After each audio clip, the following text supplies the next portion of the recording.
semakin besar.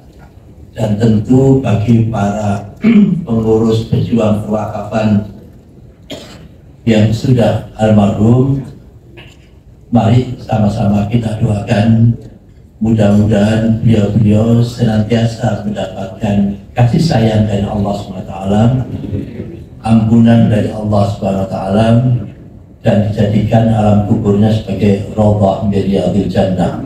Ila al-biniyah al-fatihah.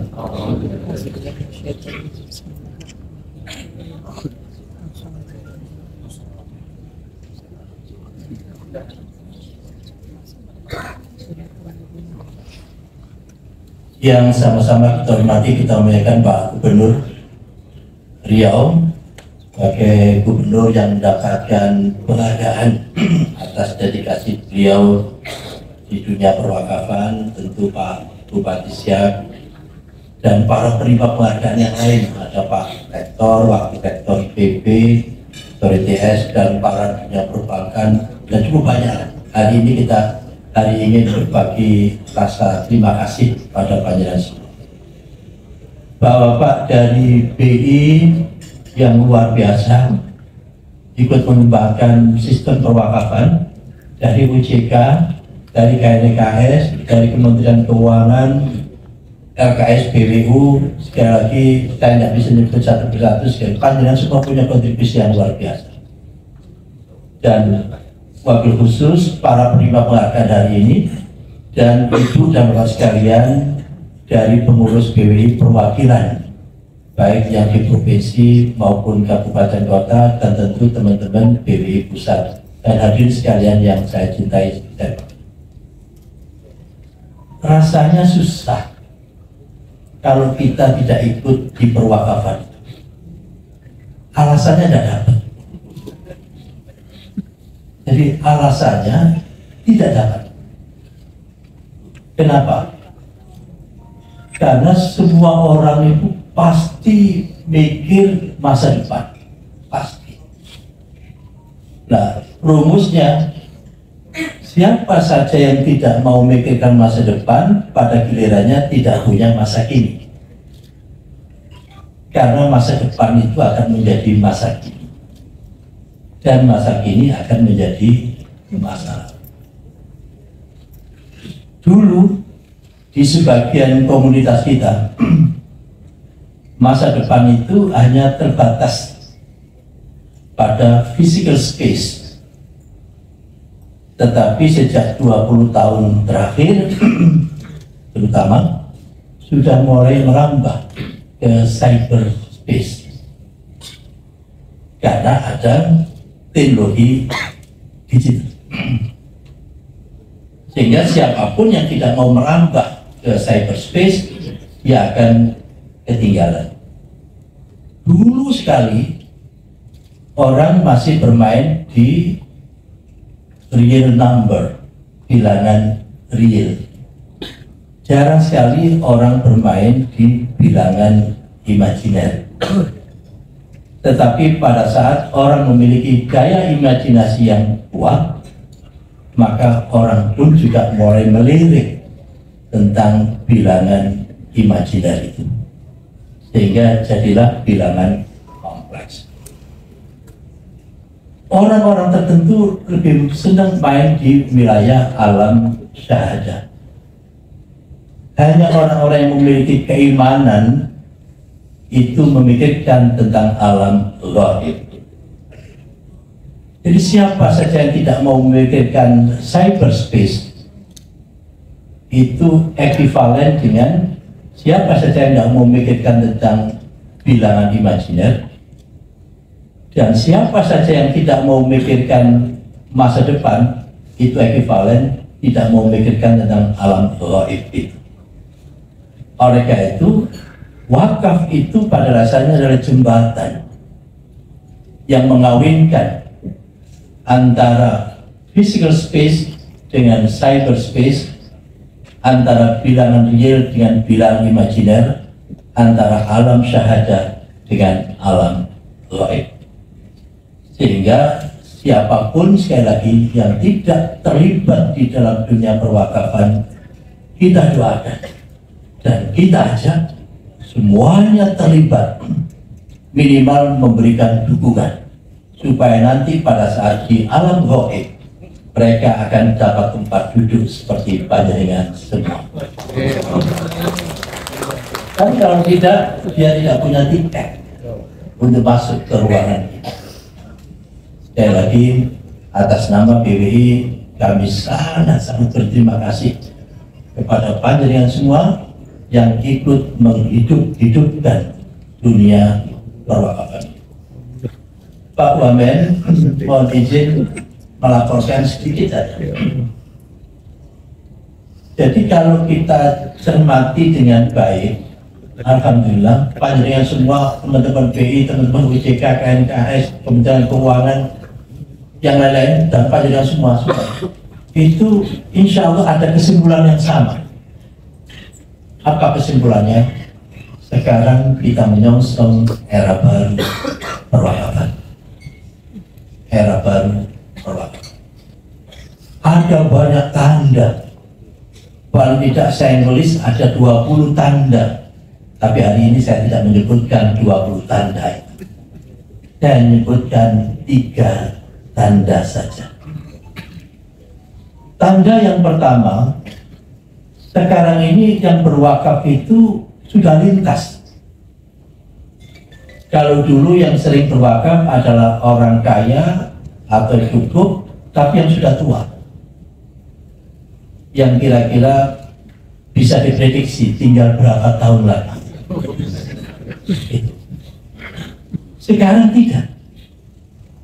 Sekarang yang berwakaf itu lintas, tua muda, kaya miskin, orang per orang, sampai ke lembaga, institusi.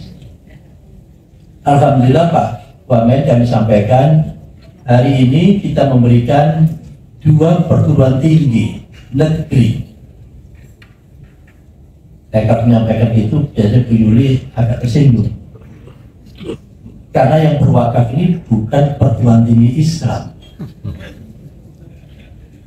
tapi perguruan tinggi negeri umum. Dan selalu diawali dengan ITS dan IPB. Itu IPB. Jadi ITS alhamdulillah berwakaf 50 miliar dan akan setiap tahun minimal 20 miliar. Minimal 20 miliar. Kami menggoda Pak Rektor, Pak Wamen. Pak Rektor kan mesti mati toh ya. Saya pun juga mesti mati. Apakah tega kita itu? Kalau ada sahabat kita yang meninggal duluan karena lupa tidak menyiapkan bekal yang laku di alam barzakh sana, sehingga begitu kita menyusul melihat mereka pada menjadi pengemis, pada menjadi gelandangan, pada menjadi peminta-minta, tentu tidak tega. Kalau begitu Pak Rektor, saya bilang, sudahlah wakafin aja. Semua orang ITS diwakafin. Wakafin semua. Jadikan wakaf itu sebagai dana abadi. Dan alhamdulillah Pak Rektor mendapatkan petunjuk. Akhirnya ITS menetapkan setiap tahun berwakaf minimal 20 miliar. Dan menjadi aturan main sudah dari sistem cara peraturan MPA. IPB panas, Pak Rektornya panas. Kalau kayak itu saya bilang, Pak Rektor, kalau panjenengan 50 miliar apa bedanya dengan ITS? Tidak dapat penghargaan. Sehingga kalau begitu Prof, saya akan ngasih 200 miliar. Nanti pun dapatlah 200 miliar. Dan itu kita berikan sukuk. Cash wakaf, link sukuk, yang RR-nya dapat. Risk dan returnnya dapat. Sekaligus kita ingin berpartisipasi pada pemerintah, pada negara ini untuk bisa ikut membangun sama-sama. Sebagai ucapan terima kasih kepada pemerintah, kepada bangsa dan negara yang telah ikut membesarkan perguruan tinggi yang kita cintai. Itu ditambah lagi sekarang nadirnya pun juga Pak Wamen kita buat sertifikasi sehingga nadir kita harapkan menjadi nadir yang profesional, diuji kompetensinya, demikian dan seterusnya. Itu tanda kedua yang selama ini cenderung nadir itu adalah orang yang ikhlas, orang yang jujur, lugu, itu iya, tetapi harus ditambahi dengan kompetensi kemampuan mengelola aset itu. Tanda yang ketiga, di dunia perwakafan pun juga tidak asing terhadap teknologi digital. Oleh karena itu kita melakukan transformasi digital di dalam pengelolaan aset wakaf. Tanda yang keempat, kita melakukan ukuran-ukuran. Tadi malam sudah disampaikan tentang indeks wakaf nasional, sehingga masing-masing BWI perwakilan bisa kita ukur berapa tingkat capaiannya, kinerjanya seperti apa. Sehingga insya Allah dengan pendekatan-pendekatan itu dunia perwakafan akan tumbuh dengan baik. Tapi intinya, ultimate goal-nya adalah dengan perwakafan itu kita ingin menyiapkan generasi yang soleh, bukan generasi yang soleh semata, tetapi generasi yang soleh yang bisa mendoakan. Tidakkah kita semua punya keyakinan yang kuat apa yang telah disampaikan Rasulullah Muhammad SAW bahwa kalau kita itu sudah meninggal, inna qata'ana maluh illa min talaq, kecuali 3 perkara, yaitu sedekah jariyah, au ilmun yuntafa'u bih, au waladun sholihin yad'u lah. Tetapi tidak mungkin anak yang soleh itu bisa kita dapatkan, tidak mungkin, kecuali kalau anak yang soleh itu punya ilmu yang manfaat. Dan tidak mungkin ilmu yang manfaat itu bisa kita kembangkan kecuali ada sarana prasarana sosial yang berkeabadian, itulah yang namanya sedekah jariyah. Sehingga apa yang kita lakukan ini sekali lagi adalah bagian dari menyiapkan generasi yang soleh, dan generasi yang soleh itulah yang sebenarnya menjadi pewaris dari bumi ini. Kalau di Indonesia isinya orang-orang baik, orang-orang soleh, insya Allah aman. Tetapi kalau di Indonesia isinya orang-orang yang tidak baik, hancur.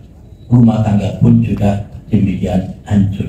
Oleh itu kita ingin di dunia perwakafan memperkokoh yang namanya segitiga tadi, yaitu dari sedekah jariyah kita kembangkan menjadi ilmu yang manfaat, dari ilmu yang manfaat akan menghasilkan anak yang soleh, dan anak yang soleh tidak mungkin tidak bersedekah jariyah, tidak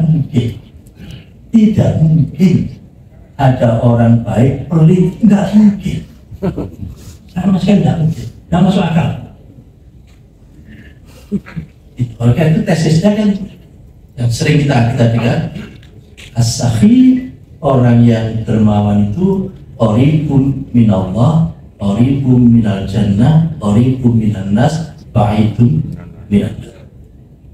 Wal bakhil, orang pelit itu dia ba'idun minallah, ba'idun minal jannah, ba'idun minan nas, qaribun minan nar. Wal jahil, orang yang bodoh tetapi sakhiyun, dia itu ahabbillah azza wa jalla dibanding dengan orang alim tetapi pelit. Kita buktikan insya Allah 2023 Pak Wamen banyak orang dermawan. Kita buktikan dan saya yakin akan terbukti karena saat itu musim kampanye, musim pileg, sehingga orang pada menjadi dermawan karena ingin dekat dengan manusia.